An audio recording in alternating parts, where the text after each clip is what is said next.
At Harvard, students face obstacles, social or otherwise, simply because of their nationality, and that nationality is Israeli. She's young, she's a Harvard grad. A lot of them just want to maintain the reputation of, like, quote, being a normal person. Meaning a non-Jew. Jews are a complicated, diverse group of people. She did a whole thesis, it's called The Death of Discord.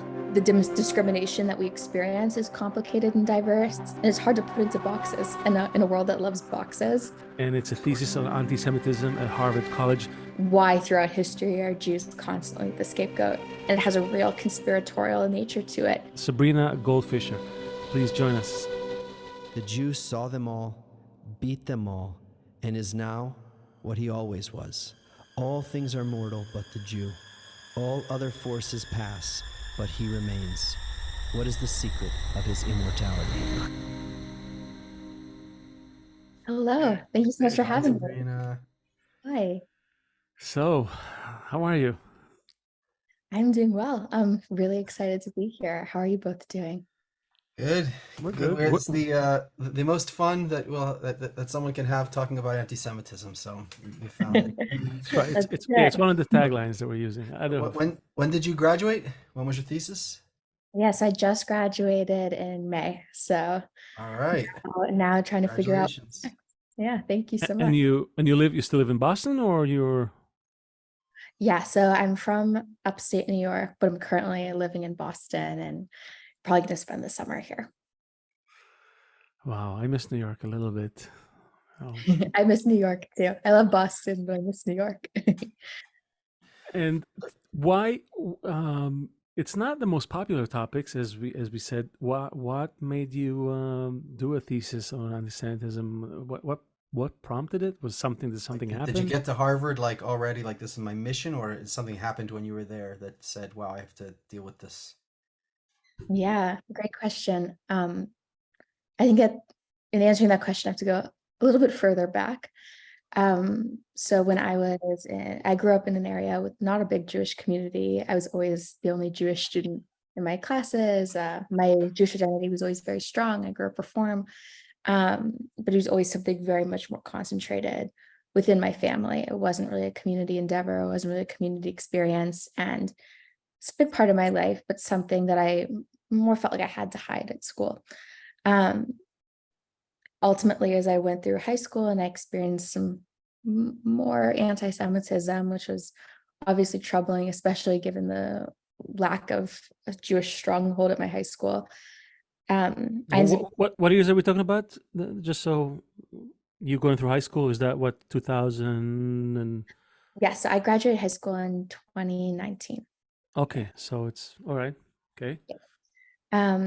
Yeah, so towards the end of high school, I started to get a little more vocal about my Jewish identity. I brought in a Holocaust survivor who was one of my very, very good friends and passed from COVID. But he came to speak at my school and I started to get more involved. But when I went to college, obviously I was really excited because I knew Harvard had a super robust Jewish community. I'd heard amazing things about the students and the Hillel and the Chabad, and I was very excited, but it wasn't necessarily my first priority going to college. I've always been very interested in government and political science, and I thought that was more traditionally what I wanted to study. Ultimately, I ended up getting super involved with Hillel. I went on Birthright. It was like the last Birthright trip before COVID. So I really lucked out in that sense, but I started to get more involved with Hillel. Just wonderful people brought me into the community. There were amazing staff members who engaged me. And from someone who wasn't on the mailing list for like the first 3 months of college, suddenly 2 months later, I was on the board. And I had a great term on the board. I was the vice president of Shabbat, which was kind of funny for a non-Shabbat observant person to be doing, but I got to learn so much through that and kind of got a quick primer into Jewish life and its diversity and really gained an appreciation for that. I was elected president during COVID. So one half of my term was virtual because Harvard went virtual for that year. So one half was virtual. The second half was in person.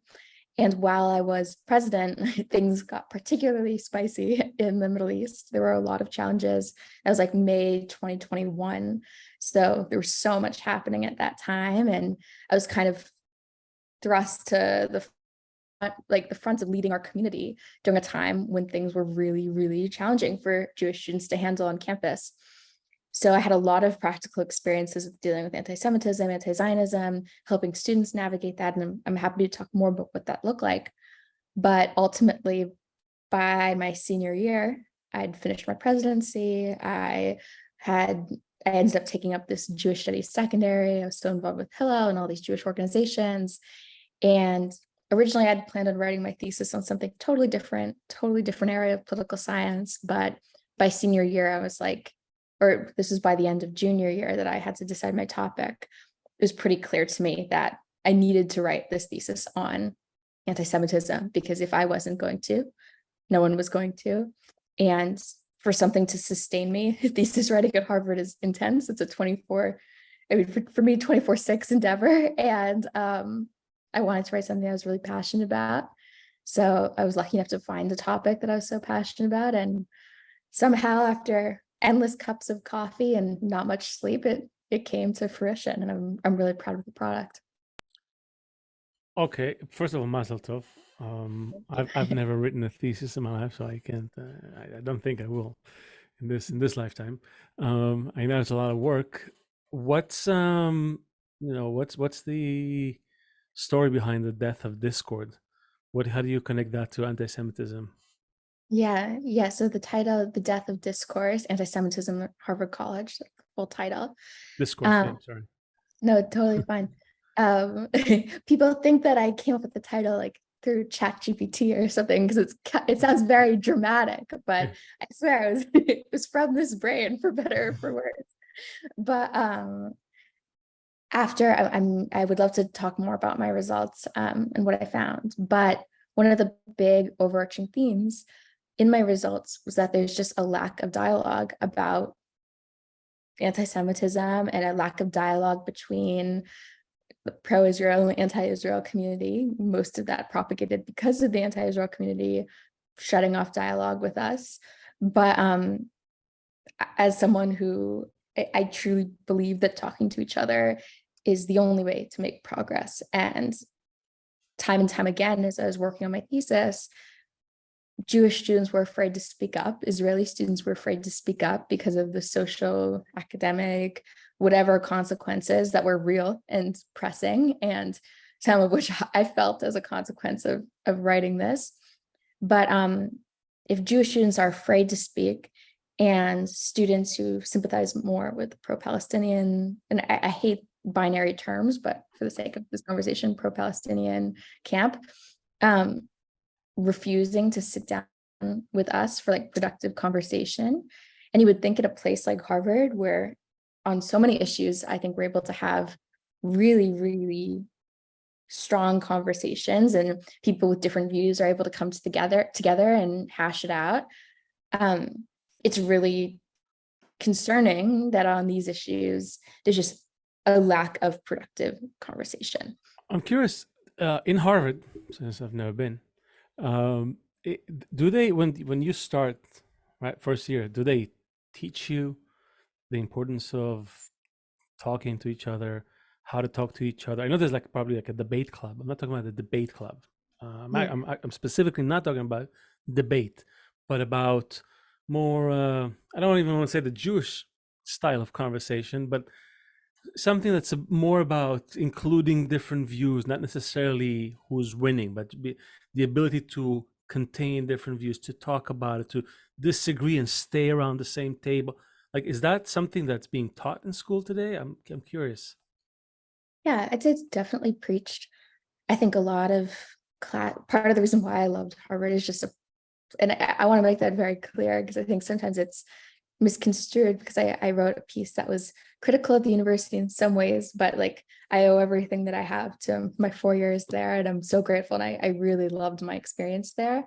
And part of the reason why I loved it is because I was able to have such challenging conversations with people, and my classes were amazing. I took mostly like seminar style classes, so a lot of my time was spent talking with other students who had vastly different opinions than me. I do think that there's an issue in academia, and a lot of people are talking about this, of it's getting harder and harder to have these types of conversations with people with drastically different views, especially on more emotionally heated and challenging topics. So I think that that's a valid, I think that there is a challenge in this area. But for me, I found that walking into college, I felt like I was given a very like clear message of like, we want you to engage with each other and we want you to talk about these things. When it comes to Israel, though, I don't think they have that ironed out exactly of how to make sure students can feel safe, either being Israeli, talking about Israel, being Jewish, and however they see their relationship with Israel. So I think that's tell me if this seems right. So if I need to go speak to somebody about I don't know, a property dispute, I think, you know, my survey of the property says that the property line, you know, gives me an extra, you know, 40 feet. Your property line says it gives you an extra 40 feet. Okay, like we can look at it and figure out, you know, who did the work and what it is. But if I think that you're killing babies, then what are we gonna? What should we sit there? Why? What kind of conversation? Why should we sit and have some meaningful conversation where we both listen to each other's opinions? And it seems to me, just from what we're saying here, that if they're not even willing to talk, it's probably not because it's just two different opinions, but like, here's a guy who kidnapped 44 people, but since we're all educated and civilized people, let's sit down and have a conversation about the merit, right? So I'm not saying that's what happened. I'm just saying, if in the other sides, and for the sake of the conversation, we're just using these binary, like that side and that side, if they feel inside that, you know, Jew or Israel means kidnapping and killing children and whatever, so then if that's what they actually feel, why would they want to have a conversation, right? So it's not even just like, let's talk about like this real situation and try and come up with a solution. If someone came to you or if someone had such a feeling about who you were, and I think that's what when I hear, you know, when I see videos on Twitter and stuff of people screaming, you baby killer, you this, right? If they think that a Jew is a baby killer and Israeli is like a baby killer, so why would they want to, what sort of debate with the baby killer? Yeah, no, certainly. And I know that there's certain, I believe people can pretty much talk to anyone, but I know that there's certain people in this world with certain opinions that I would want to sit down with and have a conversation, because that would be really hurtful and unproductive for me. What I think that the problem is no matter your degree of affiliation with Israel, as long as you identify like in the pro-Israel camp, there's a sense of radioactiveness. And I really like that word because it comes from Janet Friedman's essay and Ben Attar's and Pessin's book. But when there's a characteristic about you that makes you like radioactive, and that characteristic is something that's like kind of fundamental to your own identity, it's hard for me to see the other side of, well, there's nothing there to talk about with that person, because for them, it's something fundamental to their identity. And especially at a place like Harvard, obviously, like there's plenty of people who've come through Harvard and done bad things. There's plenty of people who go through any university or institution, or just people on earth who have done bad things. But at a place like Harvard, like it's hard for me to be sympathetic to an opinion that another student, like one of your peers, one of the people who you take classes with, live with, eat with, is a baby killer, you know, like, or at least hear them out. It's like, but I think that we all need to take a second of like, well, if we think that we have all these things at the front of our minds that are keeping us from a conversation, like, let's all consider the fact that, well, we're all here together. So like, you can't be that different from me, you know? Right. Well, that was my point, that it seems like a lot of people are having conversations about things, first of all, things in which they have no grasp whatsoever. I imagine 90 what 9% of the people on campus have not been to Israel, or not lately, are not seeing what's actually happening, just getting bits of information from the media, right, or from someone. So it's And not to add even to that, add to while we're talking percentages, this is like speculation, but a lot of people I've talked to say this. I think 80% of students on Harvard's campus like do not really care about the conflict. right. 10% feel really strongly in one direction and 10% feel really strongly in the other direction. That Right. 80%, It's the whatever it's the 80 information they 20 hear. it's the 80-20 rule. It's okay. I mean, 20% of the people make 80% of the noise, and the rest are just like whatever. Yeah. But I mean, it's those noisemakers that they make things hard for all of us. It's the same as what's Mhm. happening in Israel. Most people don't care about this protest, this struggle, which started against the reform and now is totally, unequivocally against the government. Most people are not into that. Most people are looking to sit together with other people, and um, you know, eh, and yet it's that minority that you hear about. It's those people that are blocking the roads and are making life miserable for everyone else. So there is something going on there, and clearly it gives people enough emotional fuel to to go out and Is scream their mind. is there a group of people who are willing to talk? Yes, I would say that I would say the vast majority of people in the 10% pro-Israel camp, which again, I hate these binaries so much because I think of myself as pro-Palestinians. Like I really hate these terms. But for example, this was actually covered in a Crimson article, and I discussed this in my thesis.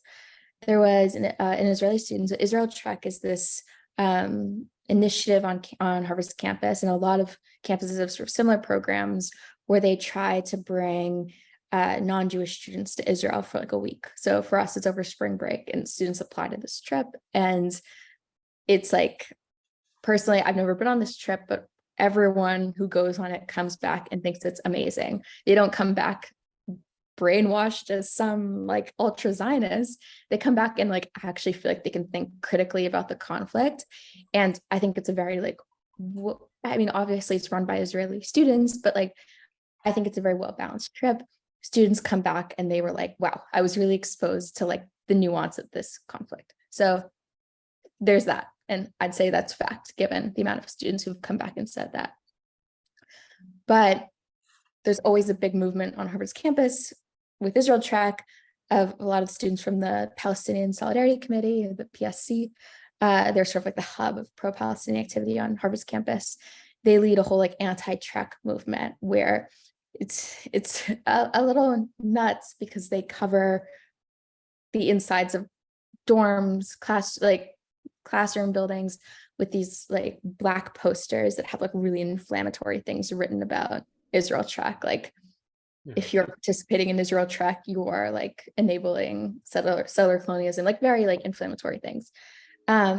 So what I'm getting to my point here, one of the Israeli students who helps lead the trip, he reached out to like a member of the opposition and asked like, how about we sit down? Like, let's talk about this. Like, I'd love to understand like where issue comes from with our trip, because if you like look at the itinerary with us, I think you'll actually feel like decent about how the trip looks. And if not, let's figure out if there's like a way to make it so like you do feel better about the trip. Obviously, they weren't going to just like take any suggestion blindly, but like, let's talk about it.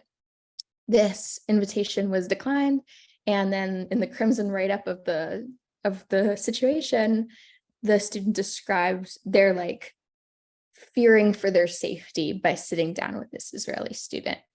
And this kind of stuff, whether it's direct declining of invitations to speak with us or indirect declining of invitations to speak with us through like super inflammatory language or tactics or hurtful things, like that's the cutoff in dialogue. So here's an Israeli student who runs the trip, who's trying to open up conversation in a really, I think, a really admirable way, but that's being shut down. And I think that that's representative of sort of what's happening more broadly. we have a you have something, Leo?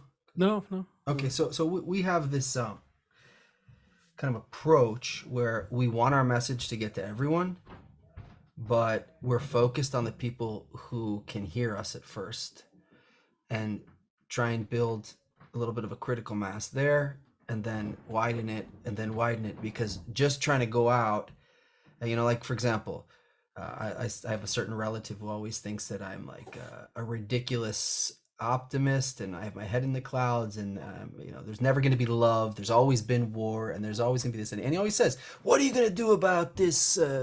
Names like the most extreme crime you can say. And we're in, the answer is we're not starting with that person who's the most extreme criminal of all. We're trying to find anyone who we can sit down and have a dialogue with, and start there and build from. And because this is kind of what we said when we met you, that the solution, the answer to all this is not going to come from one person or two people. It's going to come from more and more pieces adding on, and this more and more colorful and more dynamic and more inclusive worldview that will somehow include, because nature put us all here. It's ridiculous for us to say that no, it's just for me, or it's just for you. Yeah. Well, before we get into solutions, I'm curious to know. I mean, our solution. I'm curious to know if in your thesis do you propose a way to solve what you identified as happening in Harvard, maybe beyond as well? I mean, what's your feeling about that? Yeah. So before I get into solutions, maybe I should just talk a little bit about the problem that I identified. Okay, sure. Yeah. So most of my thesis so I did 60 semi-structured interviews of students, staff members, et cetera, at Harvard. And then I also did a couple other interviews at other schools like MIT or BU, UMass Dartmouth, like some other nearby Massachusetts schools. There's a little bit of comparison. I really don't claim to be able to say so much about the other schools in the thesis, but it was interesting to hear about what was going on there. But I think the most interesting part of my thesis is, and for any of your listeners, I'm happy to share this, but share the PDF, but the second half is entirely narrative based, all about bringing to light the stories that students shared with me. So it's very interview heavy, very narrative based. And I tried to take my own voice out as much as possible and just highlight what the students were saying. But as some sort of quantitative summary of what I found, I also took all of the interviews, I transcribed them myself, and I coded them for different themes.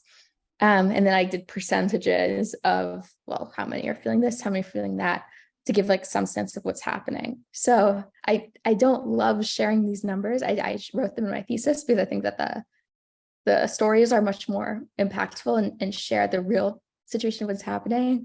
But since I did do it, give us a few numbers. We like some numbers. I'll throw out the numbers. Yeah.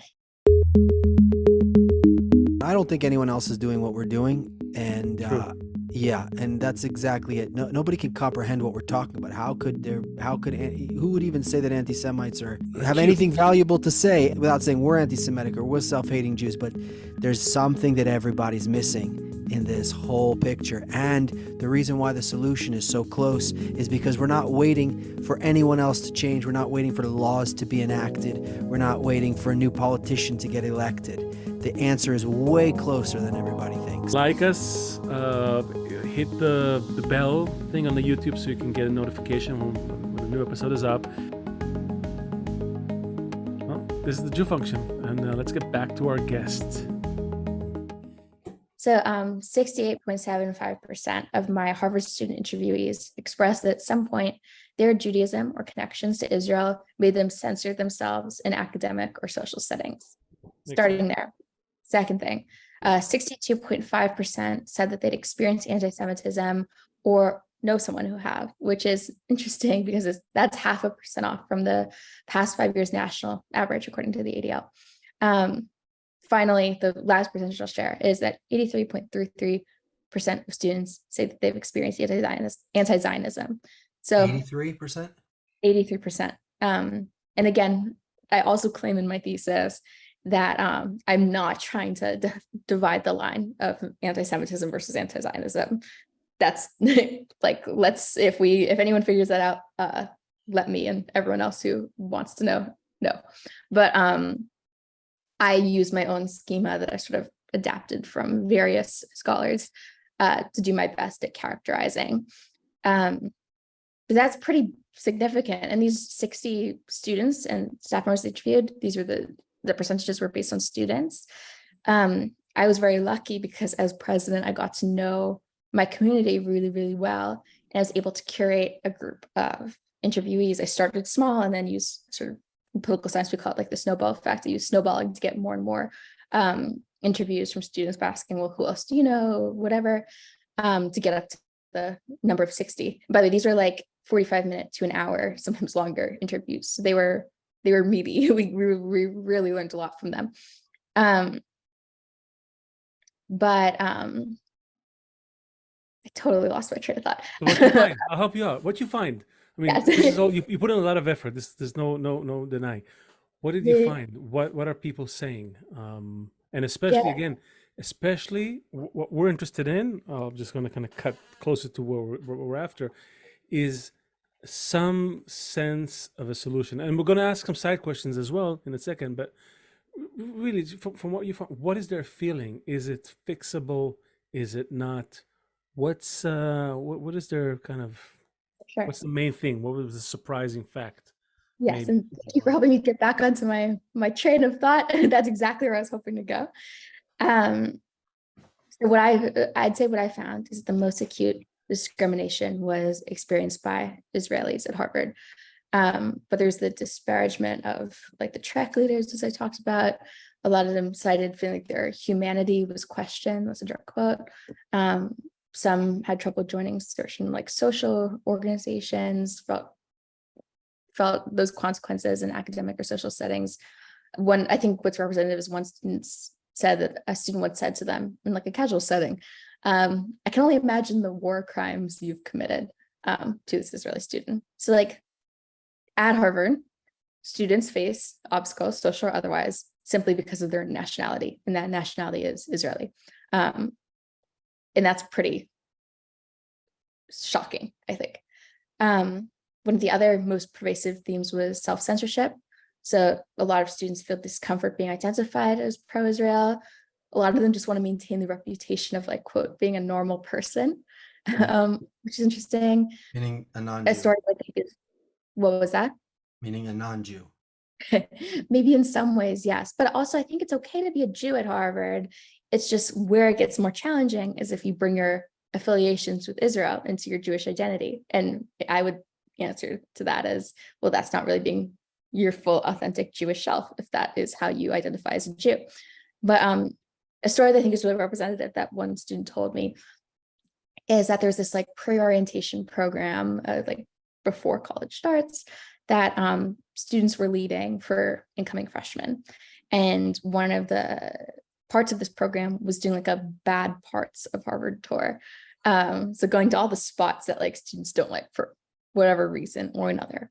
And one of the stops that they had on the tour was Harvard Hillel, because they claimed that Harvard Hillel was contributing to this like toxic climate around Israel-Palestinian conversations on campus, and that they're like unwelcome to certain students, which is false and like deeply damaging to include them as like the bad parts tour. This is like sanctioned by the university? Well, this is a pre-orientation program that is like a program of Harvard College. Yes. So like, do I think that an administrator saw this and gave their stamp of approval? Like, I have no idea. Probably not, because Harvard's a million things going on, and it's not for me to say whether or not they proofread and dot every T and I, but this is a Harvard College program. Well, it's only Harvard, Seth. It's not NASA. So, Sabrina, I'm sorry. I know you probably have more stuff to share, but I want to kind of leapfrog a little bit into the future and ask some difficult questions. I mean, if Harvard, Ivy League school, supposed to represent, right, the I don't even label it as liberal or progressive, but at least an open-mindedness, right? A willingness to explore, to entertain ideas, to be challenged, to a place where people can change their mind before they get we get fossilized into some one side of an argument or another. If that place is already in that shape, I don't want to say the future looks bleak, but what is your prognosis for the future if these are the conditions, if that's the climate in Harvard? Yeah. Not some uneducated, uninformed, no internet connection type of college in the mountains. No, it's Harvard. Yeah. It's really, really concerning. And I think part of the reason why my thesis has picked up so much attention is, for better or worse, it's attached to the Harvard name and people care about what's happening there. Personally, I think it's really, really concerning as someone who really wants these types of difficult conversations to be had on campus, because I think that's how we will build solutions. So many amazing solutions globally come out of Harvard, and I think that there's really cool stuff that could be happening here that a lot of students are working on, but because of a lack of dialogue, you can't take it to that next level, I will say, I think different campuses have different climates. I think a lot of campuses have it worse in some ways, with more direct anti-Semitism, more like people sometimes ask me, when they read, when they hear about my thesis, oh, so you can't wear a kippah in Harvard Yard, you'll get assaulted or something. And no, that's not what's happening at Harvard. You can wear a kippah in Harvard Yard and be fine. On some campuses, I think more swastikas appear, and there's more vandalism, or there's more issues in those senses. And then in other colleges, there is less of that really toxic climate. So it's important to look at each college and each college's challenges, both individually and collectively, to understand well, in places where things are going slightly better, which is what I began to tackle in my comparative section of my thesis, what's happening there that allows there to be a slightly better climate, or in the places where it's worse, what's happening there. Well, so maybe we can help this. So let's put an actual discussion about a solution aside for a second. We want to ask you personally, because we didn't ask you yet, and we like to ask our guests this question. We ask our guests, if an alien came to Earth and asked, what is this group of Jews? What is that? How would you define a Jew to this alien, or the Jews? What is it? Yeah, I've heard you ask that in other iterations of other episodes. I think Jews are an ethno-religion. Ethno-religion, I like it. As an alien, I don't understand what it means, but go on. For sure. Curiosity. Yeah, I think it's more, I think we'd be selling ourselves short to just call it a religion, because we have real ancestral roots in real places, and we're also a diaspora, we're a diasporic community. So we have roots in a lot of places, and those places have shaped our various practices and cultures, even though we all have sort of similar grounding principles, grounding elements that makes us unified. I think also our connection to Israel is very important for our centrality as a Jewish people. There's a quote I really like. Judea Pearl wrote about this. When people try to deny our connections to Israel, they say when in history have white settlers moved back to a place that they view as their birthplace, one where their language used to be spoken, one whose holidays are based on the land, or who narrated, this is the quote, who narrated their homecoming journey for 80 generations in poetry, prose, lore, and daily prayers. So we're more than a religion, we're also people with place. And I think oftentimes what makes anti-Semitism so difficult for people to understand is because Jews are a complicated, diverse group of people. The discrimination that we experience is complicated and diverse. And it's hard to put into boxes. And in a world that loves boxes, Jews can be more difficult to place and figure out, and thus learn how Tell to me, as someone who really studied this, tell me why, in your opinion, like if you take a group of people who were slaves and then were kicked out, like it's the ultimate minority who couldn't find any place where anyone would leave them alone, whatever country they went to, they kicked them out, and Yeah. it's a minority. It should be the darling poster child for that everyone wants to support, and right, what is it, why are we not, like, for all the people who want to support every ethnic group and every minority and every oppressed people, why is why in your generation, or just, speaking from your experience, are we looked at so differently than that? Yeah, and I think that's a super complicated question of like, why throughout history are Jews constantly the scapegoat for all of It's a society's? different question, but I just want to know, if we just look at history, like, it doesn't matter why anyone was, but this group of people were slaves and were kicked out of that country and kicked out of that country and kicked out of that country. And so, and a lot of them were very, very poor for a very, very long time. Yeah. So we would think that that should be a group that we would want to take care of and support, like some ethnic minority or something. Yeah. I think that the fact that we're so, whether it's, and this is what I find especially interesting about anti-Semitism, is the tropes that follow Jews, whether you're on the side of like anti-Semitism more on the right-leaning side of the political spectrum, anti-Semitism on the left-leaning side of the spectrum. If you're someone who's hurting Jews in the medieval times, if you're someone who's posting negatively about Jews on Twitter currently as we speak, a lot of the tropes that we hear are the same. And even though there's different expressions of those themes, the ways in which people talk about Jews, and when you really boil it down, it's been the same for generations and generations and generations. And it has a real conspiratorial nature to it. And I think that that's what makes, I think, anti-Semitism different from a lot of other forms of hate, not better or worse. And I am not here to compare different types of hate, because I hate I hate when people do that. I hate when people try to do that. But I think what makes anti-Semitism different is because it is a conspiracy theory. And I think the conspiracy that follows the Jewish people is oftentimes what makes us something that people don't feel sympathy for, or who people don't want to help in the same way. So what do we do about it? We Yeah. kind of lost the sympathy vote after, let's say, 3-4 decades after the Holocaust. That's it. The world was kind of done. We're ready to go to the next, right? The next cause, the next suffering group. I think people like, short-term projects, and then they move on.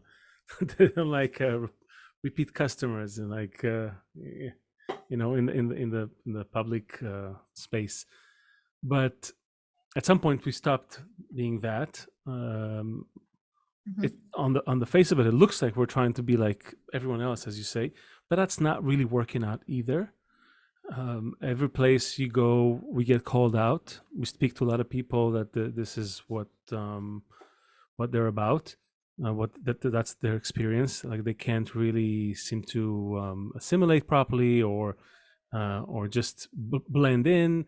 And if they don't want to blend in, they get called out for that. If they associate with Israel, they get called out for that. If they try to dissociate from Israel, they get called out for that. Is there, from your perspective, we're not expecting some magical solution, but you mentioned the word unified at some point in your definition, and I guess my question is asking: is there a unifying factor to Jewish people? Are we unified?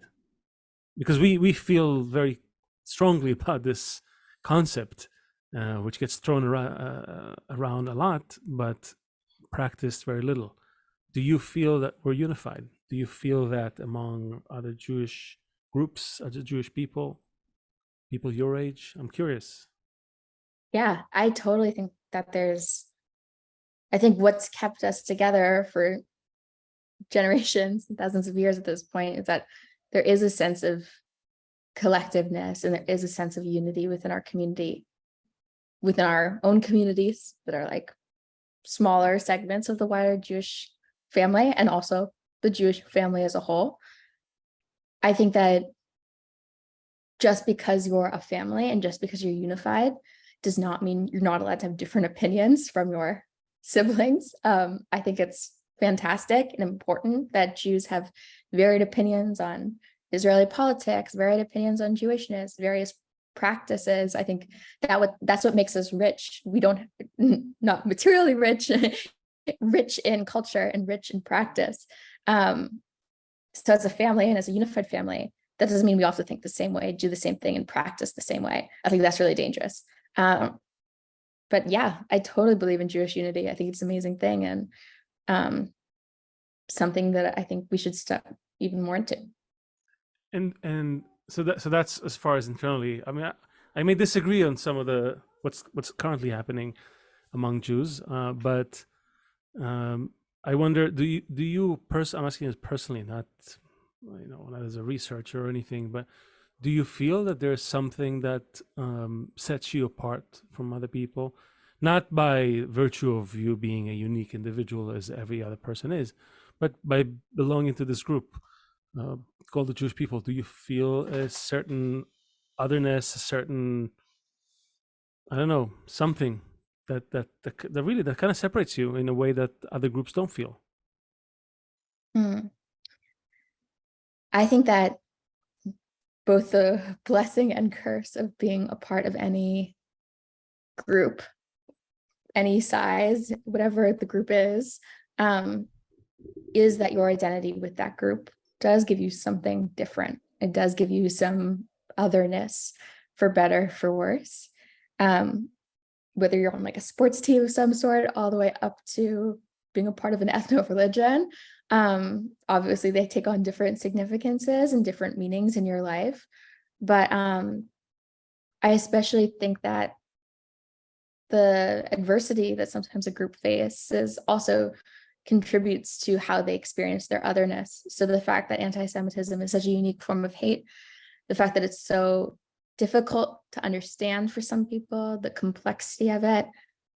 I mean, one of the biggest complexities that people ask me about a lot is, as Jews on campus, there's a major conflation of Jewishness, Israeliness, being affiliated with Israel, and like creating this conflation of like, oh, well, just because Jewish students are Jewish and just because Israeli students are Israeli or Jewish, that means that they're responsible for everything that the Israeli government does, and that's that. And that's obviously not what we want the narrative to be, nor is it reality. But then also, we want our affiliations with Israel, and I don't think every Jew has to have the same affiliation with Israel, but also we don't want that to be delegitimized. And as Sharansky talks about delegitimization, demonization, double standards, like there's this interesting dichotomy of like how we view ourselves in relation to Israel, and it's our relationship to claim is what I'm trying to explain. And until people understand that, you can't see this dichotomy as incompatible, and that's why anti-Semitism requires nuance to understand. Okay, hold on. Break it down, because I know you said a lot of things just now, but say that last part. Our relationship to Israel is ours to claim. Is that what you said? It's ours to define. To It is define. not any other groups. That I think that's the problem on college campuses, is people sometimes try to tell us how it is or is not okay for us to affiliate with our ancestral homeland. And unless you Well, are, I mean, do they actually think it's our ancestral homeland, or they think it's not our ancestral homeland? they think, well, yeah, that's also part of it, discrediting of it being our ancestral homeland. In short, do you think there is a way out of this? Yeah, 100%. I also maybe am a bit of an optimist too. Good. So join the club. Okay. So I understand. Nothing worth doing though is ever easy. So that's why there's so many people thinking about these issues and From taking where action. will our help come? So specifically for college campuses, I began to lay out some solutions that I thought, not solutions that would fix the problem, but solutions that would help ease the suffering of Jewish students. And I just sort of got into those solutions at the end of my thesis. A lot of the focus of it was defining the problem, because I think that's the important first step and hadn't been done yet for Harvard's campus. When thinking about solutions at Harvard, I think better affiliating ourselves with diversity, equity, inclusion efforts is crucial. A lot of times when Jewish students were sharing with me their stories, they were like, oh, you're the first person I've actually told about any of this that's happened. And these are like real instances of discrimination. And me as a student researcher should not be the first person hearing them. So I think we need to have better coordination with wider anti-discrimination efforts on campus. And I think there was a stigma in the, like when I was in college, there was a stigma for women to report sexual abuse, right? They were not going to believe me, or they're whatever. And there's probably a stigma now for Jews to come and say, you know, I've been discriminated against, and like, how could you be discriminated against? You're a baby killer. What is there? Right. No, and that's on those organizations themselves, and we can help. Like, I think that there's a lot of room for collaboration between Hillel's Jewish studies departments and DI structures. Is when you think about how to arrive at some optimistic future, does it require us to do something amongst ourselves first, or does it require us to, you know, do something with other groups first? It's a real combination of both. When I think about what we've tried to do at Harvard, because I've been a part of sort of, you know, efforts to combat anti-Semitism, or with Apartheid Week this year, I was one of the students who helped with our response. I think part of it is us as Jewish people, and this is really hard to do, and something that I struggled with for years and sort of have just come into as my own, and still struggle with, is being loudly and proudly Jewish, loudly and proudly affiliating with Israel, however we choose to do that, and making it clear that it is not a legitimate perspective to call us baby killers, or to call us voices that should not have a place at the table. So I think in some ways we need to be louder about who we are. Let me, I don't want to kill the buzz here, but just from a little bit of experience. Makes we for don't good have, TV when you do so. No, it just, you know, we don't have much more experience than you. We just have maybe a few more, you know, decades of just general experience. And then if we look at history, there's a few hundred years of, even a couple of thousand years of collective experience that we can tap into. And I haven't seen any form of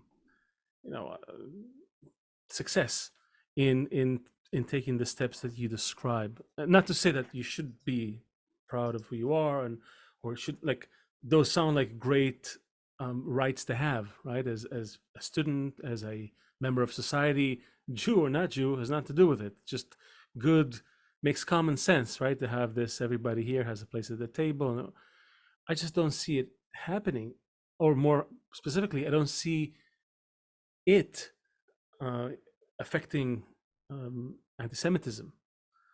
In other words, I'm trying to maybe make you think a little harder on this issue, and think beyond the scope of Harvard, or maybe think of Harvard as a microcosm. That's fine too, and think what can actually change what's happening, because I see a trend.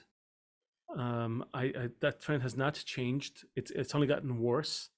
I co-produced a documentary in 2014, and in the opening scene, there's like a little montage that includes students that say, anti-Semitism on campus, it's not just this, something that's happening. It's institutional. It's just like a decade ago, okay, talking about these things. And even before that, I've on tape voices of people talking about it.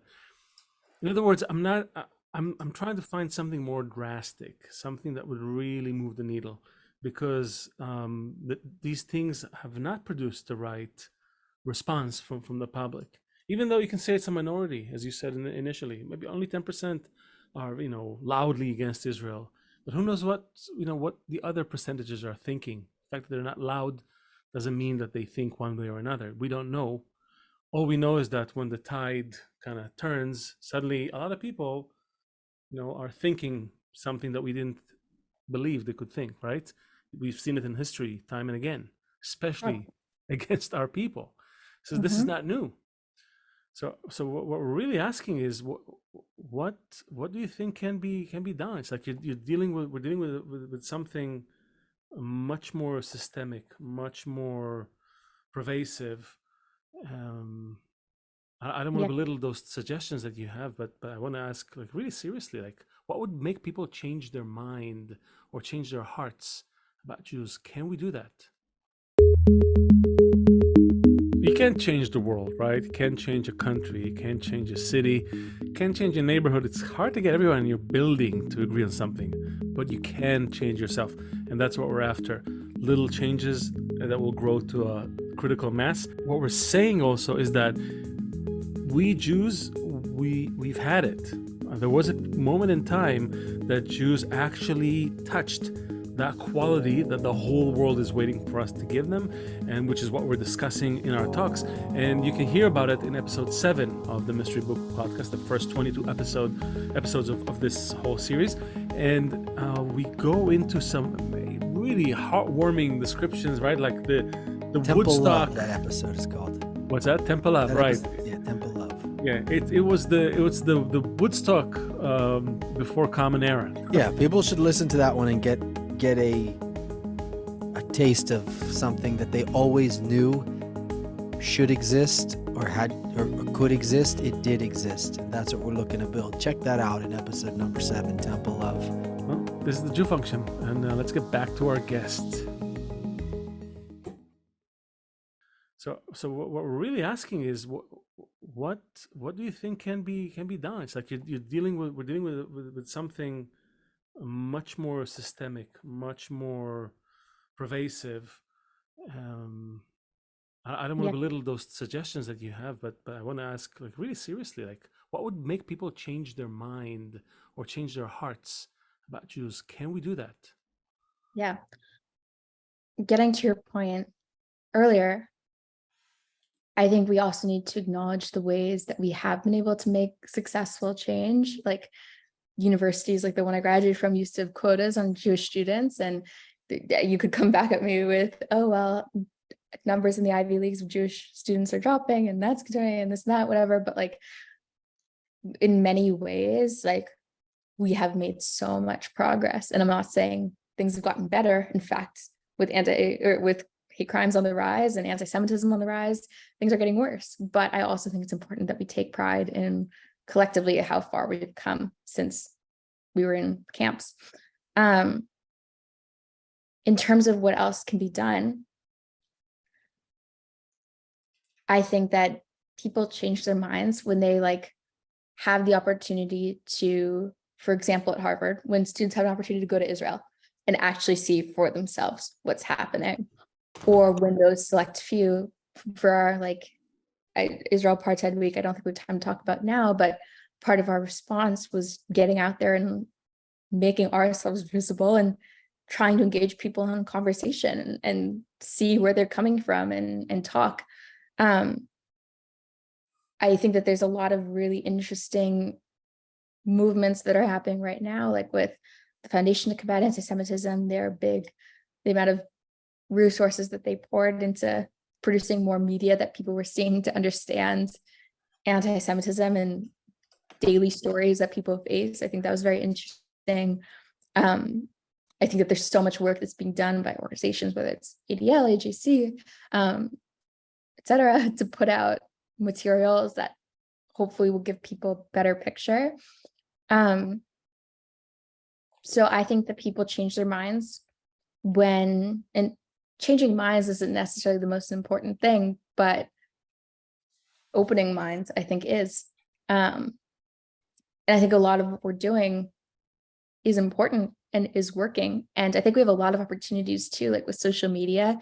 There's so many, personally, I am not an influencer or someone who produces a lot of social media content, just because my skill level with that kind of stuff is that of a 95-year-old person. But the amount of like amazing content that people are putting out online, and even though they get all sorts of comments back on their posts that are hateful and disturbing, like that's really cool, and I think has the opportunity to help people see things differently. So the purpose of the trek is to give someone a visceral experience, right? Instead of just telling them about it, let them experience something, and then they'll have a different opinion about it, right? But iTrack is only for Jews, no?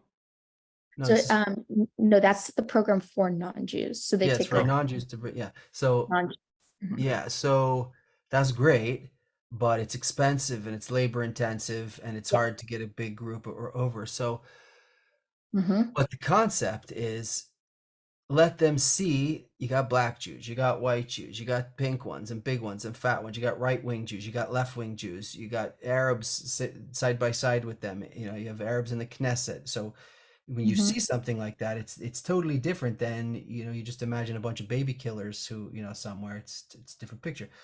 So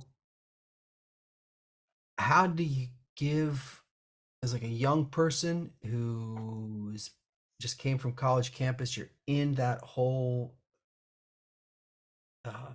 you know, you're not so young and unexperienced that you're naive, but you're also not old that you're like disenchanted. So you're like in a really good sweet spot right now.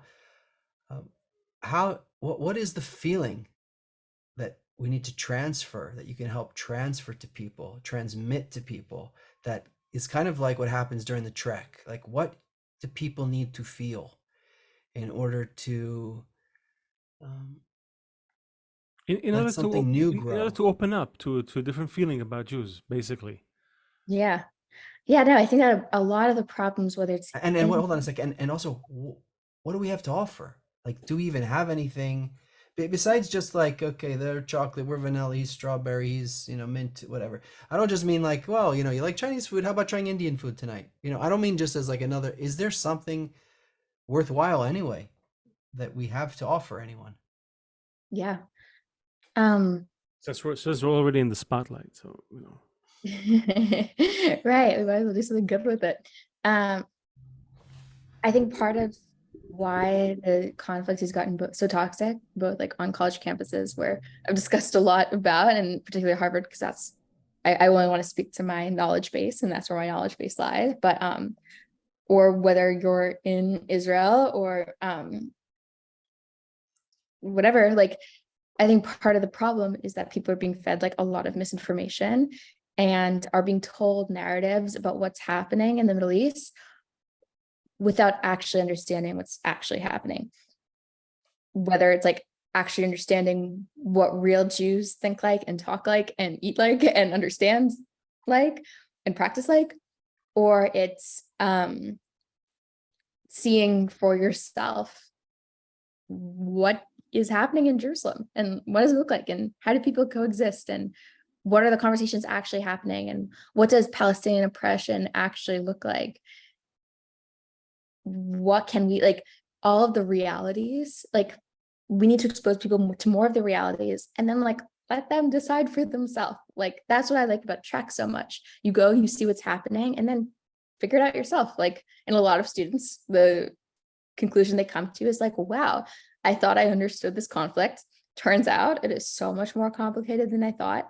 And like now I have more respect. Like I'm going to do more learning. I have more respect for the people. I now understand that Israelis are real human beings with real feelings. They're not baby killers, as we've talked about constantly in this podcast episode. In terms of what we have to offer, I think one of the things that makes me so proud to be Jewish, and one of the things that brought me deeper into Jewish community in college, and what makes me so proud, is that like as a community, I think we have so much to offer. The richness of our texts, the taste of our food, the Shabbat table that we curate. One of my favorite things to do, or used to do at Harvard now that I'm a graduate is bringing like non-Jewish friends to Hillel for like randomly to grab a snack during the day or to come on Friday nights and see what's happening. And when you listen to the prayers and you listen to what we're saying and you listen to how we talk to each other and you listen to the conversations that we're having that are like really nuanced and like oftentimes disagreeing with each other about Middle Eastern politics, then it's like easier to see like, oh, this is a lot different than I thought. So humanizing the conflict as much as we can, bringing stories of Israelis, Palestinians, everyone to light, and trying to put that humanity back into this really tragic human rights situation, I think is a solution. And I think that a lot of different organizations are taking on this call to action differently, whether it's through producing reports or through it's trying to facilitate conversations, or they're trying to support Jewish students on college campuses, or whatever they're doing. I think that there's a real unifying part of that, and continuing with that message of bringing the humanity back, I think is essential. And I definitely don't have the answers of how to do that for each organization or each person, but each of us trying to find our way to do that, I think is really crucial. It's first of all, it's beautiful to hear, Seth, because we need some more optimistic and uplifting and upbeat voices. We talk to a lot of people. Sometimes they get all like, oh, it's we're doomed, that kind of stuff. So they just start listing every Yeah. problem that's happening. Yeah. So See what happened on September 18th, and then last March, and then this one, and then in Washington D.C. this, and then And all those things are so true. Like, I'm not delusional, but I also think it's important to zoom out and think about our survival and how strong we've been. And no, totally. I mean, I don't think Twitter will break us. I think that we can make it through. well, I think we think that it's more than making it through. We think that we need to. It's an opportunity to define ourselves in the face of it, because I feel like I'm looking around. I granted didn't have a college experience like you've had, but looking around at people, I see a lot of people who are just generally broken, confused, lonely, distrusting. Like I see it in too many areas of society, not just the one layer that's entitled to be this, right? Usually college students, they're coming out, they're still not sure about their place in the world and what to do, and they're kind of figuring it out. So it's okay. You accept that there's the layer in society that's going to be unhappy with what's happening, and they're going to challenge, but you see it everywhere. It seems as if everybody regressed to not college but high school level. Like we're all angry, we're all belligerent, we're all complaining, we're all trying to find clicks, and it's our click against your click. And I feel like maybe research, if it found anything, is that maybe if there's a group that can bring some adhesion to this, it's us. Yeah. So I don't know if I hope that maybe you can sort of think of that as well as you make your way through the world and see where that finds you, because we don't think that we're just this is all just happening randomly. We just happen to be the one group that's been persecuted for 2,000 years. That's not the point. Usually there's a deeper layer to this, and we think we may have something that we can actually do about it, not just the good PR, not Agreed. just so, and there's there's a reason, like the other side of that coin of all of this attention on us, all of this pressure. Maybe there's something we need to do with that. Yeah. Maybe there's something really positive that the world expects of us or demands of us or needs from us. Yeah. My favorite John Lennon song is Give Me Some Truth. And I think about that a lot when thinking about issues of anti-Semitism, and like, as Jewish people, let's give them our truth, and that has gotten us a lot of flack over the years, but as we continue to show the truth of what's actually happening and the realities, and we take responsibility in certain areas and we try to address things in other ways,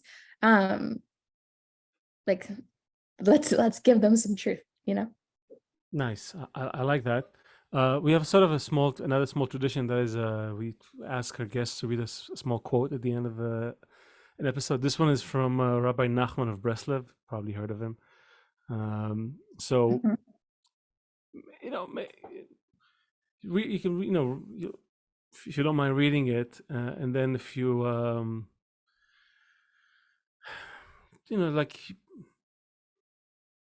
give us your, you know, your, I don't know, your message to other Jews, young Jews who are listening. I mean, you kind of started to say it, but, you know, read this and then give us some closing words, and we'll be very happy.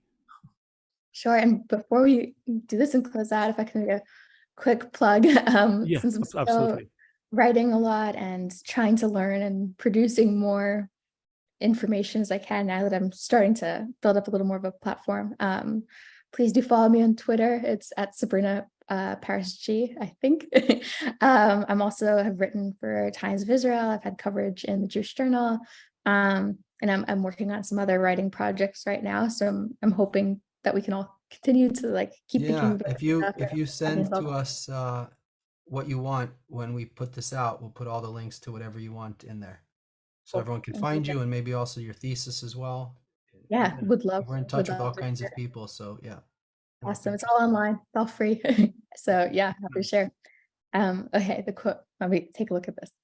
The essence of peace is to connect two opposites. So don't be alarmed if you see one person who is the complete opposite of your opinion. It seems to you that it is impossible to make peace with him in any way.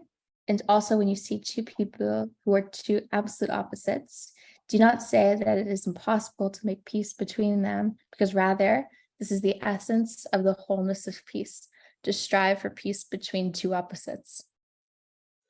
Yeah, it's not about changing me or you or anyone. It's about finding a way to build some bridge that allows us to both be ourselves in peace and coexistence, and from there, hopefully build beautiful, stronger community. Yeah, I like this quote as a way for us to end. We're counting on you, Sabrina. Don't count on me. count on all of No. us. It's on you. We're done. We're done. We're hanging our coats. Oh no. No, we'll help. We'll pitch in whatever way we can. Yeah, just let us know if you need help, but take the reins and. Yeah. Sabrina, thank you so much for coming on to the Jew Function. It definitely felt like a little like a different. It felt like a totally different stream than our usual, you know, butting heads with our guests. This was more like just into a nice fairy tale story. So a fairy tale that's not a fairy tale. Yeah, exactly. It's not a fairy tale. Yeah. Based on true events. So yeah, you know, as we always say, welcome to our circle. We'd love to stay in touch with you and maybe follow up in a few months or next year. I'm really curious. I mean, I'm saying it with all my heart. I'd love to hear what you're up to, and obviously anyone else, you know, watching this, listening, follow us. And Sabrina. Check all the stuff. We'll have all the information in the description below. But like, share, comment, spread these talks, because this is the only way we can get anywhere, is by talking about it, showing all the sides that we can talk about. And I'm not just talking about the Israelis and anti-Israelis. I'm talking about even the Jews who are, you know, pro Kippah, anti-Kippah, this, for that, the other, everyone. We have to sort of approach it together. So we're the Jew Function. We're very happy to spend this hour with you, and we'll see everyone next week. Seth. Bye, Leo. Bye, Sabrina. Thank you. Bye, Sabrina.